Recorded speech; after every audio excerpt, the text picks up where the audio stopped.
I'd like to read to you some words that were written by a woman interviewer of a modern politician. The text, there are some minor things which are left out, but you'll get the gist.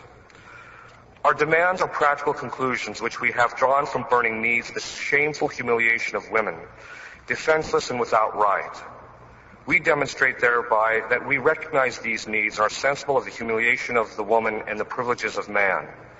That we hate, yes, hate everything, and we will abolish everything which tortures or oppresses the woman worker, the housewife, the peasant woman.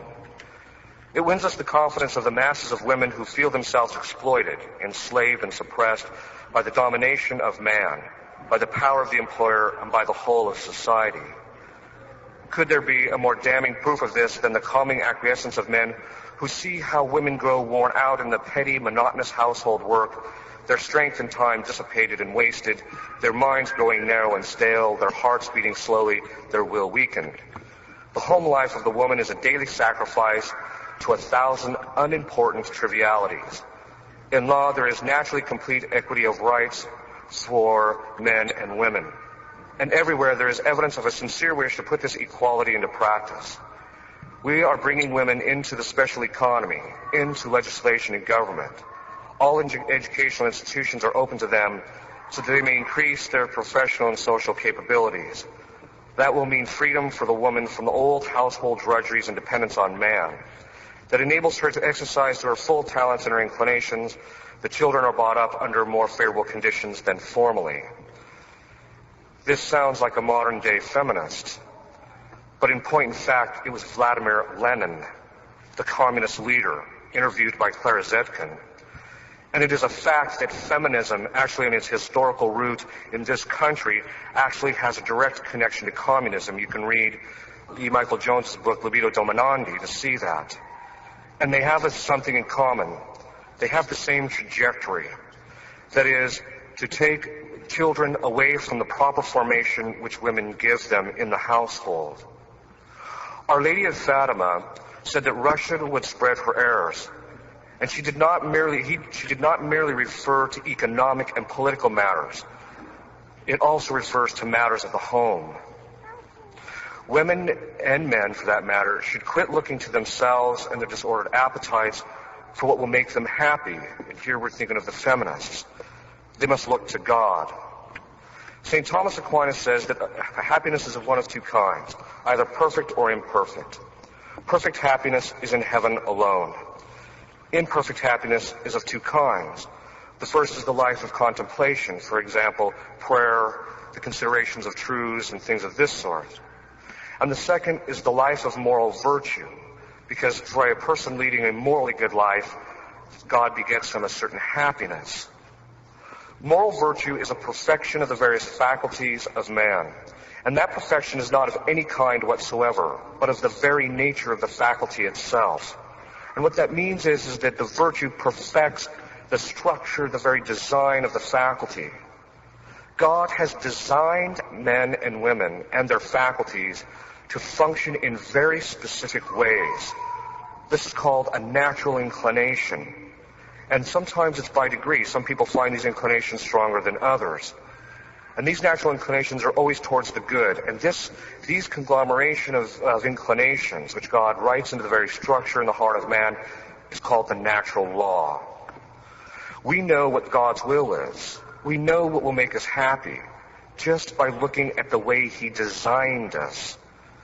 And men and women are structured and designed differently, and it is by divine intention. Common sense and experience tells us that. All you have to do is look at them. You know they behave differently. They're designed, they're structured different biologically. They're psychologically different. Modern studies are even telling us this. Although I don't quite understand why we need a modern study when everybody in the past, just through common sense, could just look at and see, but that's where we're at today. But there's a modern study, for example, that shows that women listen to many things at once. That is, their concentration is designed to cover a multitude of things, but superficially. Whereas men are designed to focus on one thing at a time and tune everything else out. This is why a guy can sit in front of the television and flip the channels, and his wife can come up and talk to him, and he doesn't even hear it. I mean, she's not even in his scope of focus. But it's also a necessary thing for women. And men needed it too, because men need to be able to focus. Like, for instance, when they go to war, they have to be able to tune everything out and focus on the task at hand. Women, on the other hand, were not designed that way. They were designed to be able to listen to a number of things at once, and that's because they have to be able to, when they're taking care of one child, be able to have a kind of grasp of what's going on with what the other children are doing. How men are structured and how women are structured is evident at the creation of Eve. Their fall and St. Paul's remedies, which he gives, we see there's a certain psychology built into it which deal with the particular defects that we all have. In the creation of Eve, as soon as God created Eve and presented her to Adam, Adam knew no other thing was like Eve. That is, he saw her immediately and recognized she had the same nature. And that's because of that same nature, she had the same dignity because of the same nature. Eve was presented by God to Adam, and therefore God gave Eve a natural inclination to be concerned about her appearance. It's not a disorder for women to be concerned about their appearance. It's a disorder when it becomes excessive. And it's also appropriate for women to do that because by worrying about their appearance and those things that stand around them, women are able to provide a home life and a disposition of the home life which is comfortable and pleasant to all of us. But it cannot go to excess. At the same time, God placed in Adam a natural inclination to accept his wife. It was Adam's place to judge her suitability. In other words, God presented Eve to Adam for his judgment. And this was a sign that Adam had to accept his wife, but it also meant that it was Adam's place to rule his wife. Now we'll see how that works itself out, but that was part of it. At the fall, Satan went after Eve, because women are more ordered towards the emotional life. This is not a disorder per se, or what we say, we say essentially speaking. And what that means is that women are more ordered towards the emotional life because it's necessary for women to be able to empathize with children, to direct their emotional and psychological development. For instance, if a man was in charge of the children all of the time, if the child falls down, the guy, because it's a part of a condition of a male to deal with things that are difficult and just to ignore them, to continue to pursue what the right is, when he sees the child fall down and scraped up, most men will realize, okay, intellectually I got to take care of the child, but they don't empathize with the child, and they may even just say, oh, suck it up, deal with it. Whereas the child, when they're younger, when men get older, of course, they need that type of direction from men. But when children are younger, they actually need for the woman to empathize so the child recognizes that this is a sorrowful thing that's happened, but at the same time direct it to the right end. And that's why women have a more of an emotional life. But this is one of the reasons why Satan tried to appeal to Eve first rather than Adam. Because he knew if he could get Eve, he could undo Adam. But the emotional life, there was an appeal by Eve looked at the apple and saw that it was pleasing. Satan presented her to it in this way. And because Eve gave in to her appetite regarding the apple, the punishment fit the crime. In other words, after the fall, principally because of biological and chemical things, but the punishment from original sin is that the emotional life of women would be harder to maintain. This is why a virtuous woman is something to behold, because the emotional life is more stable. The emotional life of a woman is more intense for the sake of helping the children not to control her husband and not to the husband to be the object of all her emotions. It's not meant for dominating or manipulating her husband to get her emotions satisfied. Eve ate the apple, and in this she broke her submission from the natural law to Adam. She should have went to Adam first and said, should we eat this? Because she knew it was going to affect them both. And again, the punishment fit the crime. Because she broke her submission to Adam, she would now, until the end of time, she would have this disorder from original sin to want to get away from his legitimate authority. And she would even resent it. And this resentment, this disorder is what the feminist movement plays upon. Eve then gave the apple to Adam. She then sought to manipulate Adam and to control him. And that's what she's doing. She's like, here, eat the apple. She already knew that she'd committed the sin, but she's giving it to Adam to try and get him to do what she wants. rather than letting him do the right thing. And so the punishment fit the crime. God said to her, your desire shall be for your husband. If you tried to control him, then in the end, you're going to struggle against trying to control him. And it also meant that women will have a stronger desire for marriage. And that's because marriage is more integral to feminine nature and to psychology, because their whole nature is ordered towards the begetting and rearing of children. And so it's much more integrated into their psychology, whereas men aren't as ordered in that way. They're ordered to it somewhat to having children, but they're also ordered towards working and toiling and things of this sort. But in trying to control Adam would resent Eve and become cold because he's trying to control him, and all the guy wants is peace. So very often you see men give into this temptation. All they want is peace, and so they'll let their wife do whatever they want, or they'll just do what their wife says, rather than tending to her real psychological needs. Adam accepts the apple, and the punishment fit the crime. Because Adam let his wife take the lead, forever he would be fighting to maintain his own authority.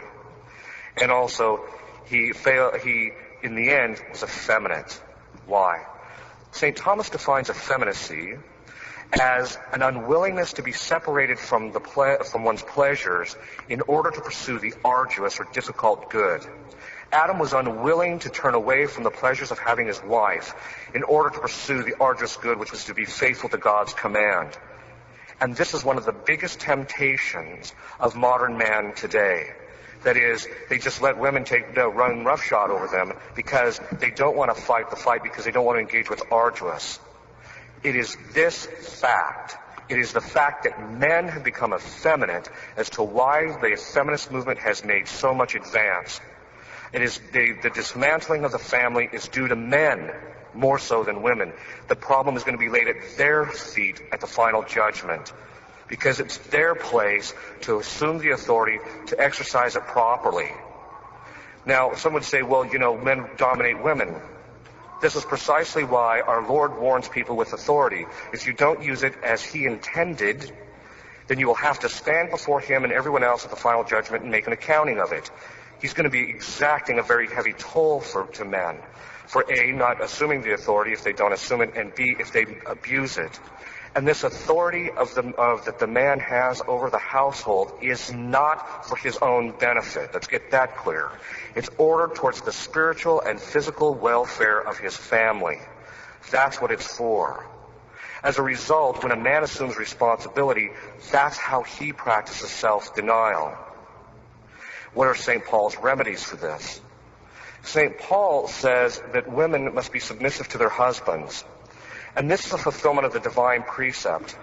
And it's a divine precept. God himself. Scripture is inspired. It's God telling us that women must be submissive to their husbands. Not because they should be subservient or treated poorly. Quite the contrary. They're submissive to their husbands in order to help him to have proper order in the family, and so that he can exercise his authority. There's a natural inclination in men that when they see that a woman wants to submit in a rightly ordered way, that he naturally will be inclined to govern her and the family for the sake of leading them to their proper end. Because women are more affected by the emotional life, and again, this emotional life is a perfection, not the defect, the excess, but the perfection of helping children through the emotional life. But when it goes to excess, it's because of that is one of the reasons why God put men over the head of their house. Now, that doesn't mean that some men are more emotional than women. It just means that by structure, God designed men for one thing and women for another. If men are acting that way, that means that they're not acting like men. To fulfill the natural law, this submission is a natural law inclination in women. They're not going to be happy. They will not be virtuous until they submit. It's that simple. The appetite to dominate their husband comes from original sin. It's a disorder. And women, I've seen it every time, the happiest, most virtuous women I've ever seen are the ones who actually desire to see their husband rule and govern the family properly. Husbands must love their wives. That's what God tells us through St. Paul. Men must not allow themselves to go cold to their wife, because if they do, guess what? She's going to try and dominate you. Why? Because, again, her desire is for her husband. And if she desires her husband, the husband must reciprocate in proper love and the proper affections that are proper to the married state. If he doesn't, then this natural inclination of women to receive these things becomes frustrated, and then she becomes frustrated, and then she becomes angry and bitter as time goes on. If your wife is bitter when she's older, you might consider looking at yourself if you're her husband. God also told us through St. Paul that men must treat their wives as Christ treats his church. The husband's principal obligation is to help his wife save her soul, not just give in to her so she'll be quiet. She will not save her soul if you are not a man and take responsibility and governance of the home. Women have a natural inclination, as I mentioned, towards submission. And again, they're not going to be happy until that inclination is fulfilled through virtue. There is a general principle, and I tell this to men. It applies to women too. I mean, they can apply it to how they deal with their husbands. I told this guy one time because he went and bought a house, and I said, that was a mistake. And he said, why? Isn't it listed to please your wife? I said, yeah, it is. But you forgot something. You never give your wife what she wants. You always give her what you know will make her happy. And sometimes those are the same, sometimes they are not. And the same thing applies to the husband. You don't give in to his effeminacy and lack of willing to take control of the household. It's his responsibility, you make him take it. Feminism, therefore, has caused a tremendous amount of damage because it subverts this whole order and it's making women miserable. But it's also very dangerous because feminism promotes injustice. Children have a natural right to be raised by both parents. And they have this right because of the fact that children need both parents psychologically. Now, obviously, if something happens, and, for instance, the husband is killed or the wife has to separate because the husband isn't doing his job or whatever, he's abusing her, things like that, those can be listed reasons. And God will supply for her through grace what is lacking in nature. But the child generally has a right to be raised by both parents because they need both parents. Modern studies are showing this more and more. And so what this means is that the child has a moral right to this intellectual formation. And the fulfillment of this right is incumbent on the woman to stay home unless it's absolutely necessary. This is a divinely established task for the woman, that is, taking care of children. As God said to Eve regarding her new labor pains, this is what your job is now. The husband has a right that the woman fulfill her domestic responsibilities. He has to work, and therefore he cannot take care of the home and of the children all the time, and so she must be his helper. In fact, this right of the children is so grave because it has such a profound impact on the moral formation of children and therefore their salvation, that it is a mortal sin for a woman to work outside the home without a sufficient reason. Now, think of what that means. Think of the injustice. We all worry about all the other injustices that are occurring in our society, but women are constantly doing this in relationship to their children. Not all women, of course. Many women are very faithful to their obligations. Taking care of children and the home is by no means a trivial task. Lenin was a nut. He didn't understand these things. He doesn't understand how these functions. He rejected the natural law because he rejected God. G.K. Chesterton said that he could never understand why women wanted the vote. Now, putting aside whether women should have the vote or not, the rest of this is quite apt. He says he could never understand why women wanted the vote because a woman could make or break an entire nation by the way she raised a single child. A single child. So it is possible that a woman can have a far greater impact on the society by the way she raises her children than going to work, or even voting in a certain sense. That even applies to men. Women are not designed for work. God didn't design them for that. Now, they may have to because they may be single and, those need supplies, or if the husband is incapable of supplying, they may have to. But if there's not a sufficient reason, for instance, if you're not going to starve, you're not going to lose the home, then she shouldn't be working. She should be staying home with the children. And this is an important thing because, aside from the things that we've mentioned, because it shouldn't be taken trivially. I mean, for instance, if a woman goes to work because they want the second VCR and the second boat and the second house and things like that, it's disordered. And this applies for children from the time of their birth until the time of majority. After that, whatever the parents give to the child is gratuitous. In the sense of, for instance, children, there's a notion today that women have to go out and work because children need a college education. The family is not responsible for the children once they get to the age of majority. Once they become the age of majority, they become their own man and they become their own woman, and from that point on, they're responsible for themselves. If the parents help them out, that's fine. But a woman cannot go to work and neglect her other children at home to put someone else through college. Women have certain perfections which men lack in taking the care of children. And these are true perfections. They're noble and they're good. And therefore, but men also have perfections. And we cannot thwart them. Feminism demands that women be demeaned, that their function, who they are, and what they're designed for is demeaned. As Lenin said. He says, oh, it's trivial. No, it's not. It's a noble, it's a wonderful thing. Feminism is a rejection of the divinely established plan regarding the natural law. And feminism does not exhort virtue, particularly justice to children. Children need their mother. Children at daycares and children raised properly at home are like night and day. Again, if it's a real need and the woman has no choice, that's one thing. But when people sit there and say that children who go to daycares are more socially adjusted, that's trash. Everybody knows it's not true, and even the modern studies are showing that it's not. If there is a grave reason, then people who have to put their children in daycare, if there's a grave reason, should not feel guilty. Sad maybe, but not guilty. Because they're trying to fulfill their other obligations. Because they have to provide for the child. I mean, there's no point in staying home and letting it starve to death. You have to take care of it. And so these grave reasons can be economic, but they can also be social. For example, if there's a grave illness of one of the parents, or something like this, and the only way to take care of it would be the woman may have to stay temporarily outside the home or things like this. If women are not married, again, then working may be necessary. Feminism has stripped women of their right. It's a right for a woman to be able to remain at home. It's a right for a woman to expect her husband to go out and earn a living for her. Now, he may not be able to for a variety of different conditions, but she has a right for him to try that.